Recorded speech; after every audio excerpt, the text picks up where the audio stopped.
hear me when I say this. You will never be a mainstream artist. But that's okay. When I pop up in this bitch, you know I show off. Acting silly off the Henny with my blizzies rolled up. And I got a bitty, all the biddies know up. With my guys and we ride like some fucking soldiers. It ain't late, fuck saying nigga life's great. Speak it to fruition, but it's different with the grind say. Niggas fucking up and now a nigga trusting not a thing. Yeah, niggas trusting not a thing. Ooh, for real this time I feel untouchable. With these rhymes I get destructible. My own grind I can't suck up to you. My own time, what the fuck I'm supposed to do? For real this time I feel untouchable. With these rhymes I get destructible. My own grind I can't suck up to you. My own time and what the fuck I'm supposed to do. Man, on my mama and my papa, I'm just trying to win this industry. Hello again, artists, creatives, my entire beautiful YouTube family. I know it's been a while since I posted, don't crucify me, but I'm back with another video that I'm sure is going to help you grow as an artist and honestly just help your career overall, okay? So what are we talking about today? See, I've been hearing a lot of talk lately about who's mainstream and who's not mainstream and who's trying to go mainstream and first week sales. This person sold more than this person. This person sold less first week. Oh, this person's falling off. They only sold this many first week.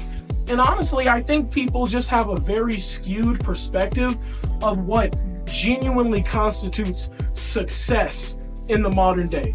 See, the mainstream music industry doesn't look like what it looked like 20, 30 years ago. Hell, it doesn't even look like what it looked like 10 years ago. And with record layoffs across the entire music industry, the future of music and what constitutes success is going to look drastically different than what constituted success in the past. The thing is, you will never become a mainstream artist because realistically, the mainstream doesn't even exist anymore. Let's talk about it. Now, for a moment, I want you to think about all the chart-topping songs that you've seen at #1 on Billboard that you have never heard a day in your life. All right, I think one really good example that comes to mind is Jack Harlow. And this is not a slight on Jack Harlow. If you know anything about me, at one point Jack Harlow was like one of my favorite artists ever. All right, I think he makes great music aside from that one album that one time. Either way, this is not a slight on him, but I think it's a good example of what I'm talking about. He had that one song, Lovin' on Me, that was #1 for weeks and weeks and weeks. And there were so many people online that would tell you, well, I never even heard that song once. How did he go #1 for this many weeks? I haven't listened to it, and obviously my music taste is superior, so if I haven't heard it, then why is it #1? And yeah, it's part radio play, you know, industry push initiative, you know, and a lot of streams, but ultimately what it comes down to is Jack has a very powerful fan base. You know, it's mostly a lot of, you know, women, stuff like that, but he has a strong fan base that at the end of the day is going to go and find his music, and they are the ones that go out of their way to stream it. See, you don't need to be mainstream to be successful, okay? You just need to start with a small, like-minded fan base, okay? And then grow that fan base with other like-minded people, right? Find people that resonate with your music, a small group at first, and then simply go out and target more people with that music. In my opinion, the last real wave of what I would consider to be modern mainstream artists came from the SoundCloud wave from, you know, 2015, 16, 17, and 18, in that era, right? That was the last time that there was a real wave of artists that are now considered mainstream. Well, why is that, you may ask? It's really because we didn't start seeing a huge algorithmic push in music until the 2020s, so to speak. You know, if you remember the SoundCloud era and you were there for the SoundCloud era, it was really one of those situations where you had to be in the know to know, right? You'd have people going crazy on SoundCloud, but we know SoundCloud is a place where you got to go and find the music. It doesn't just find you most of the time, right? You have to go look for it. And it wasn't as simple as someone getting posted on some underground Instagram page or Twitter page and immediately going viral, right? They had to do a whole lot more to grow a grassroots fan base. And then they weren't necessarily being pushed by algorithms, right? These guys, the SoundCloud era, when they came up, it was very counterculture. It wasn't popular, if you remember at the time. At least it wasn't popular among old heads and hip hop purists and even mainstream listeners at that time. It wasn't popular, right? People like Uzi and Savage and X and Cardi and all these guys, you know, when they were coming up at this time, you know, this was the mumble rap era. People thought it was the death of rap, for goodness sakes. You know, this was a time when you really had to enjoy the music and go out of your way to find it. Now, fast forward to 2020 and beyond, you have apps like TikTok. You have all these underground pages that are getting paid to shill artists that genuinely do not care to a certain degree. They genuinely don't care, and people will hate watch and hate stream them into a successful career. And I'm not talking about necessarily anybody in particular, because there are artists that I think get a lot of hate, but I genuinely enjoy their music. So I'm not saying that, but at the same time, it's a lot easier to a certain extent to go viral, whether it's for good reasons or for bad reasons. And as a result of that, the artists that we have now in the mainstream that came from that SoundCloud era, that came from, you know, the blog era before that, that's really the last wave of mainstream artists we have. Because all the artists that are coming up now from 2020, 2021 and onward, they have huge dedicated fan bases that will go out of their way to stream all of their music. But guess what? You go ask somebody down the street if they've heard of XYZ, they're not even going to be able to tell you if they've heard of them or not, right? They probably haven't heard of them. You know, for all of Yeat's success, I'm sure there are plenty of people. In fact, I know for a fact, because I've talked to people that don't even know who Yeat is. They don't even know who Osama-san is or Netspin or any of these underground guys coming up.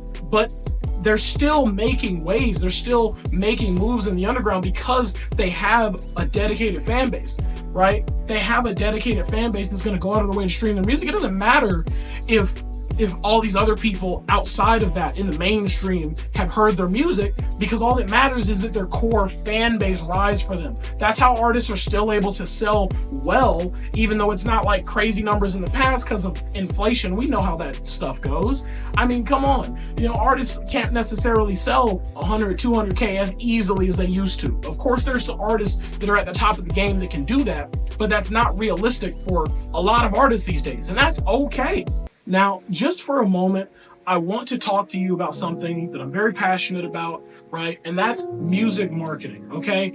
I've been a music marketer for several years now. I came from a career in marketing to do music marketing because it combines my passions, all right? I'm really good at marketing, and I love being able to help artists grow their music, grow their fan base, right? Find people that align with their sound and that they can cultivate a community around. I love doing it, and that's why I want to talk to you about Symphony. Now, I would love to say that they're a sponsor or something. They're not, but they need to reach out to me. I love Symphony so much. I think they're a great platform, and I love what they do. They're an all-in-one music marketing platform that you can go on. You can check all of your metrics. You can see all your fans across different social media platforms and streams. You can run campaigns. It really helps you dip your toes in the water of marketing your own music and getting yourself out there. If you check the description in this video, you'll find a link to sign up. It's completely free. They have a paid tier that you can use to unlock more features if you really like it,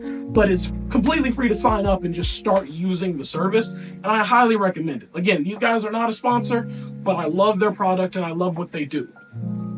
And if you really want to take an even more hands-on approach and you don't necessarily want to do the marketing yourself, you can reach out to me directly and we can set up something, right? I do music marketing. I work with artists all over the place to help them get their music heard. So if you want to reach out to me directly and set up a campaign, and that way you can kind of let me do my magic and help you grow, then I'm here for that as well. You can click the link in the description and set up a call with me and we can chat and see if I can help you. Anyway, back to it.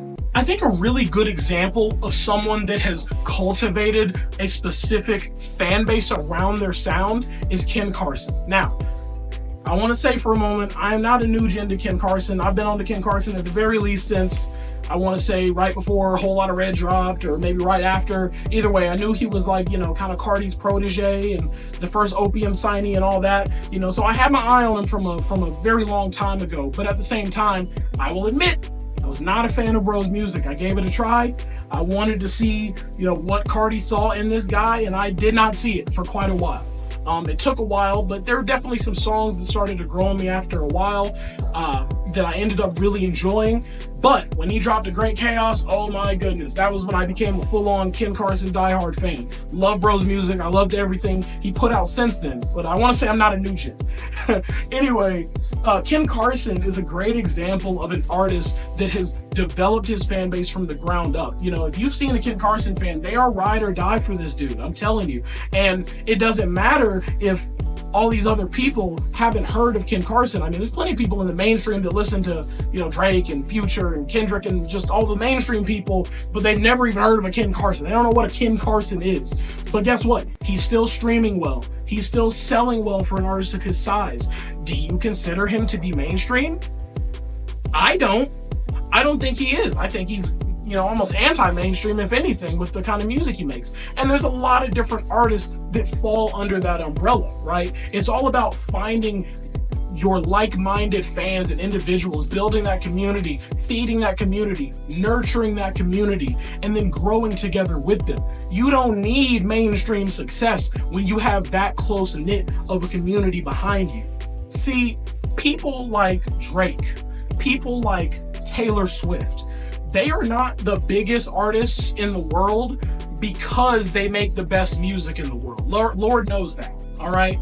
But they're the biggest artists in the world because they have the most like-minded people in their fan bases that will stream the hell out of their music, okay? Drake and Taylor Swift have more fans that are gonna ride for them and stream everything they do and love everything they drop than all these other artists. That's why they're on top. That's why when you see a chart-topping Drake song and you're like, how did that go #1? I don't like that song. Why did that go #1? Well, it's because his diehard fans love that song. They want to hear it. They're streaming it. They're what's getting him to that #1 spot. Same thing with Taylor Swift, who drops, however many albums. Her fan base loves her. They love everything she does. And at the end of the day, they're going to go and they're going to stream the crap out of that album. And they're going to buy every version of it. And they're going to buy every piece of merch. And they're going to help push Taylor Swift into the stratosphere. That's what a good fan base does. You shouldn't hate on that. You should seek that out for yourself. That's what you should want for yourself as an artist. Ultimately, what I want you to focus on is growing and cultivating your community. Focus on growing your community and building those like-minded individuals that are going to ride for you no matter what, that are going to buy the merch, that are going to cross state lines to go to every single one of your shows, that are going to listen to all of your leaks, even though, I don't personally agree with listening to leaks, but I will admit there is some. I can't help it. But you want fans like that. Those are the fans that are going to love everything you do just about and are always going to show up for you when you need them the most. So in closing, focus on growing your fan base and you simply can't go wrong. And you definitely don't need to be mainstream to do it. Have a good one, guys. I'll see you in the next video.